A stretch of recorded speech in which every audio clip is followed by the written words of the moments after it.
pura la chawai hauna ipagi mayumdagi farakpa nga ayaybatsiga chamthongje phajana tawjare ikai thabisimaga thangjingsimaga hauzarage ma'am ising gara lakotsage hai ma'am mayam punambu kasamna mukaso hana taram noksari ado anawa video ama mo puraga ai amuk laksare ado mayam ai YouTube channel sibu video sibu anawa thengnabiba anawa yengbiba ichini naw mayam oitargadi nungsibiduna subscribe toksanbiramo aduga like su toksanbiramo video si nungaibiba taragadi aduga nungsiba comments ka pisanbiramo adudi mayam ngasigi aigi maten chawai chamthong nga ayai bathakjaraga tawjare adasa thangjing mepa adi ikai thabi thangjing mepa sida ai tengnong mambi ga koi ikai thabi ga hapsei ado asom akoi gi kasar som side adi tengnong mambi se tengnong hainei ko adu tengnong duni aina singju da hapsari se ado sina paparam laijare kasu thoido ko mathe yaujade ado mayam ai ka mayam da kai gumba macha amtang sum mayam da sum share tawjaram ge ko mayam warau bi roi haina khale ado ai se ai mamang thada aina yum satlubodo ko ado daiduda ai mayam ge video se matik sana aina ai marak ta aina video aina semakpa dasu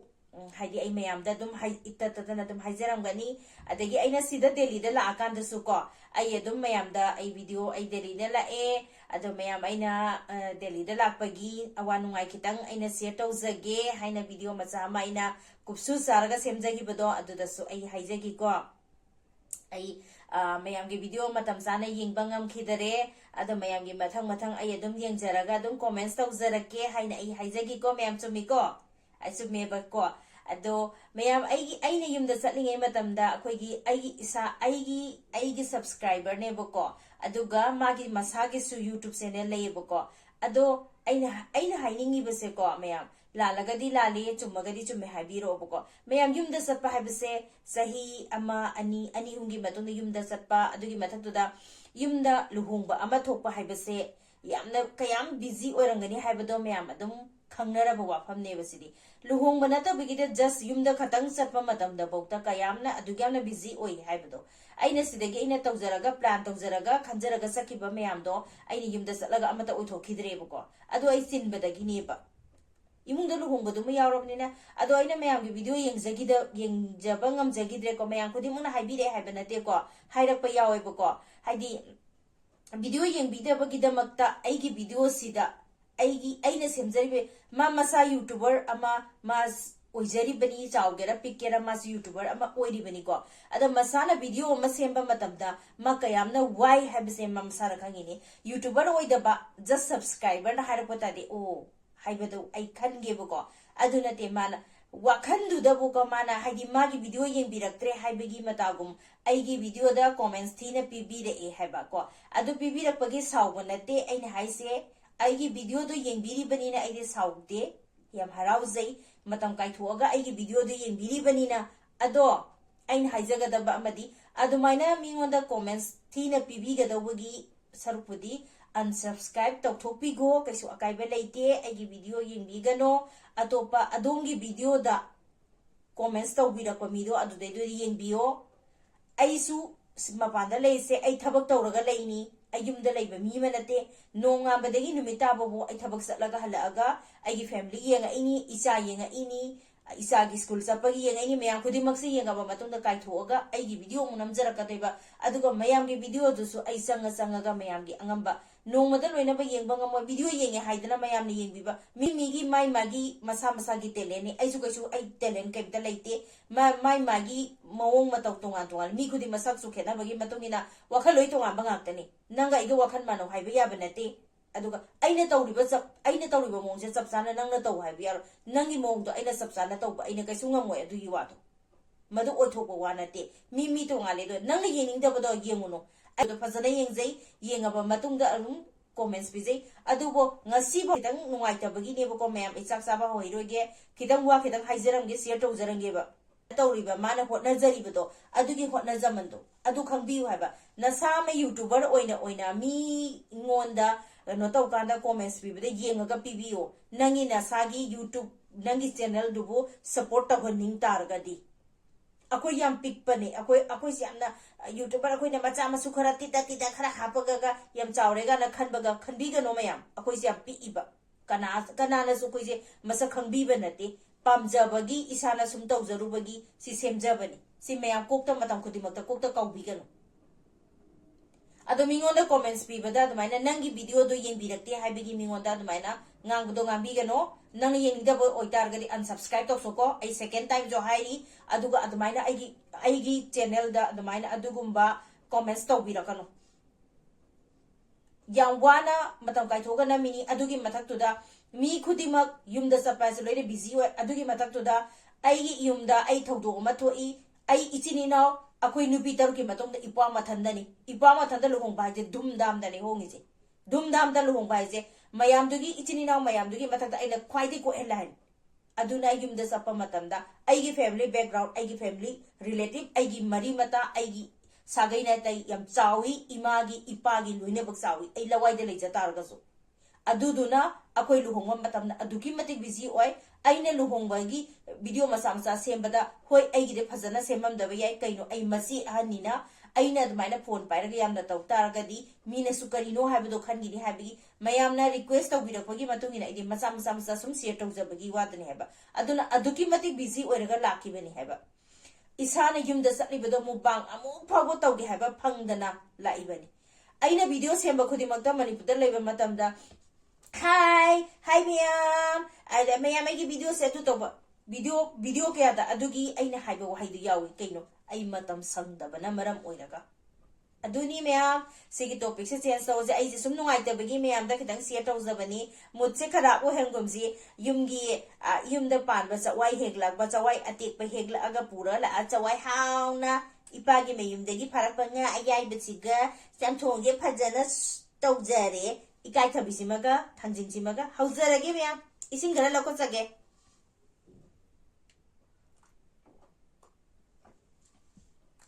यामना वा ngang सादि पिंग पिंग पिंग पिंग पिंग तौबगिने खनावसे कंग अदो ngasi di sakse खरा कनो तौबसे आइगी ngasi gi sakse खरा दि साना चाबा फंगजगदोर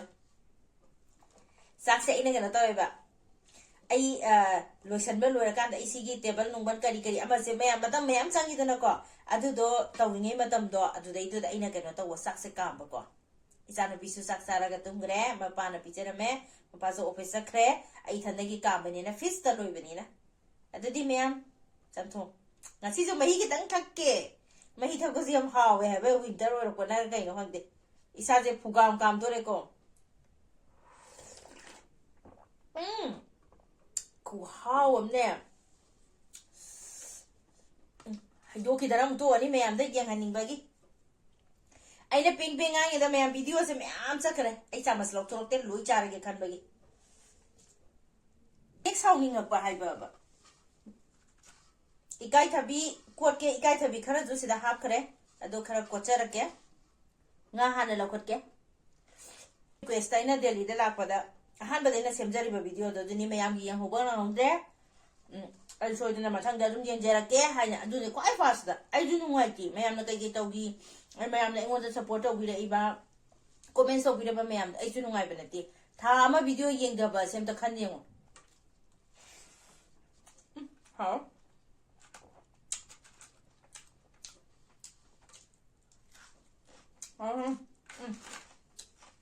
Ngay dùng trà chứ em ảo đấy cùng một mà tiêm chưa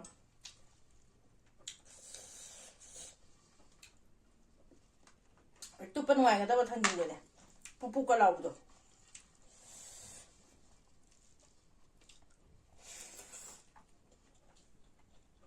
hả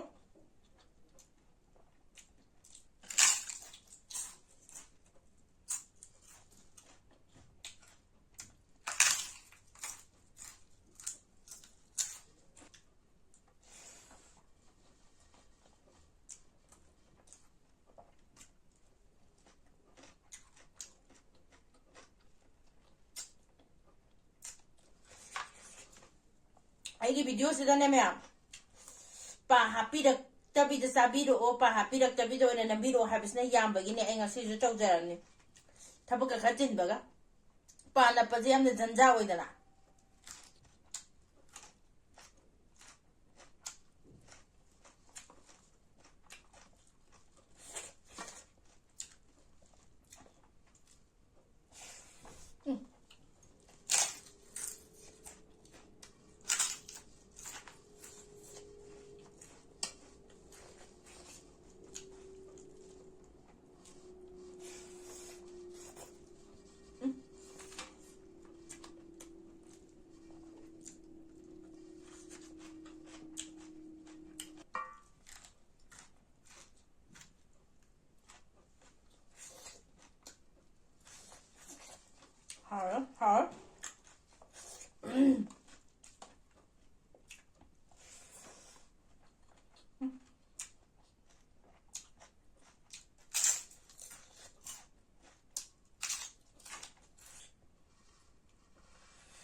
ꯉꯁꯤꯗꯤ ꯂꯣꯏ ꯁꯥꯔꯦ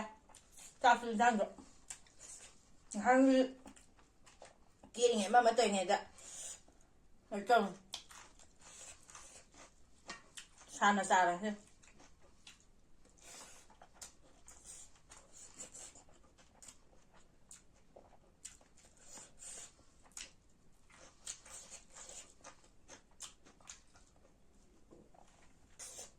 ꯃꯅꯤꯄꯨꯔ ꯆꯠꯂꯨꯕꯩ ꯑꯩꯗꯤ ꯉꯧꯊꯣꯛ ꯉꯝꯗ꯭ꯔꯦ ꯍꯥꯏꯕ ꯇꯨꯞꯄ ꯌꯥꯝ ꯅꯨꯡꯉꯥꯏꯕꯤ ꯆꯥꯡꯗꯥꯗꯅꯦ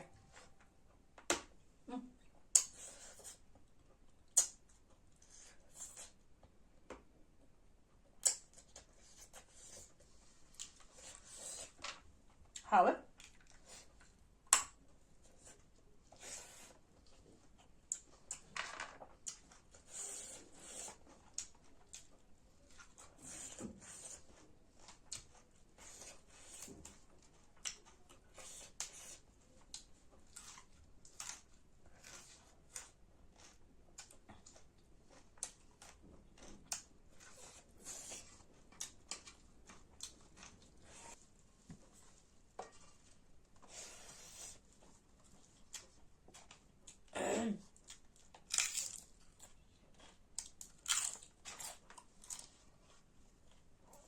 ꯆꯥꯛꯊꯕꯤꯁꯦ ꯈꯤꯇꯪꯗꯤ ꯂꯤꯇꯛ ꯇꯧꯋꯦ ꯈꯗꯥꯏꯌꯣ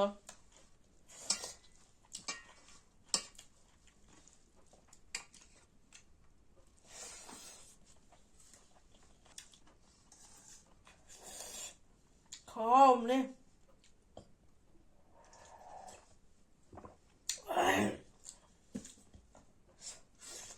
하왜? 맞아?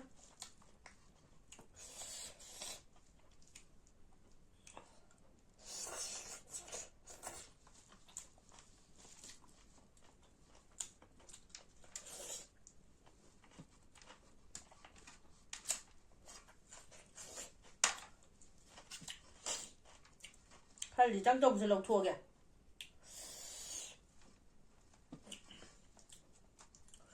먹금지겠다가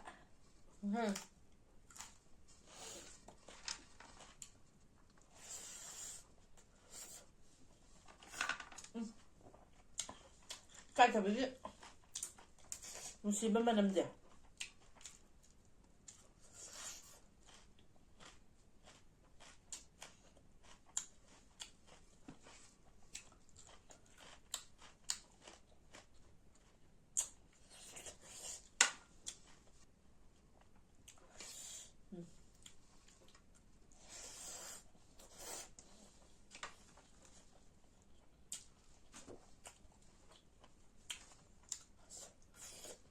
ꯃꯌꯥꯝ ꯑꯇꯩꯒꯤ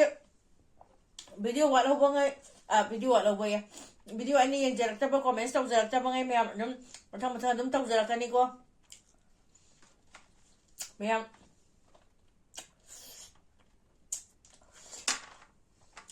ꯋꯥꯔꯧꯕꯤꯔꯣꯏ ꯍꯥꯏꯅ ꯈꯜꯂꯦ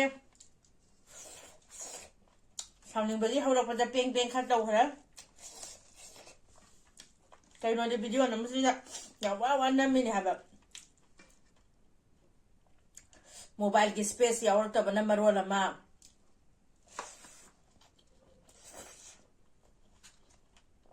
ꯃꯩ ꯉꯥꯟꯗꯕꯒꯤ ꯄ꯭ꯔꯣꯕ꯭ꯂꯦꯝꯅ ꯃꯔꯣꯜ ꯑꯃ ꯑꯩ ꯆꯥꯛ ꯆꯥꯖꯦ ꯍꯧꯖꯤꯛ ꯎꯆꯦꯡꯁꯦ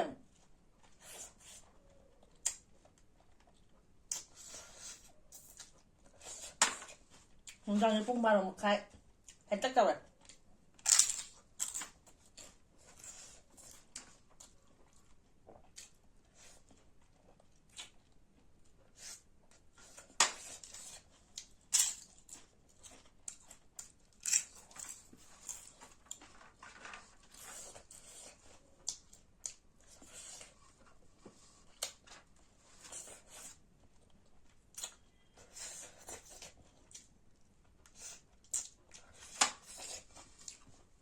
그래 검증게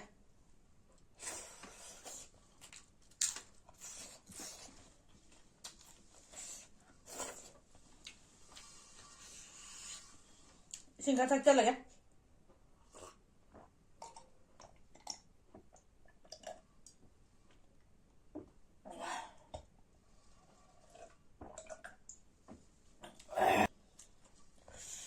ꯑꯗꯨꯗꯤ ꯃꯌꯥꯝ ꯑꯩꯒꯤ ꯉꯁꯤꯒꯤ ꯃꯨꯛ ꯁꯥꯒꯠꯂꯛꯑꯦ ꯑꯩ ꯉꯁꯤꯒꯤ ꯆꯋꯥꯏ ꯆꯝꯊꯣꯡ ꯊꯥꯡꯖꯤꯡꯒ ꯏꯀꯥꯏꯊꯕꯤꯒ ꯃꯦꯠꯄꯒꯤ ꯃꯨꯛꯕꯥꯡ ꯉꯁꯤꯒꯤꯗꯤ ꯃꯇꯥꯡ ꯑꯁ꯭ꯋꯥꯏꯗ ꯂꯣꯏꯁꯤꯟꯖꯔꯦ ꯚꯤꯗꯤꯑꯣꯁꯤꯕꯨ ꯅꯨꯡꯉꯥꯏꯕꯤꯕ ꯇꯥꯔꯒꯗꯤ ꯂꯥꯏꯛ ꯃꯆꯥ ꯑꯃ ꯇꯧꯁꯟꯕꯤꯔꯝꯃꯣ ꯑꯗꯨꯒ ꯑꯅꯧꯕ ꯌꯦꯡꯕꯤꯕ ꯏꯆꯤꯟ ꯏꯅꯥꯎ ꯃꯌꯥꯝ ꯑꯣꯏꯇꯥꯔꯒꯗꯤ ꯁꯕꯁꯀ꯭राꯏꯕ ꯇꯧꯁꯟꯕꯤꯔꯝꯃꯣ ꯕꯥꯏ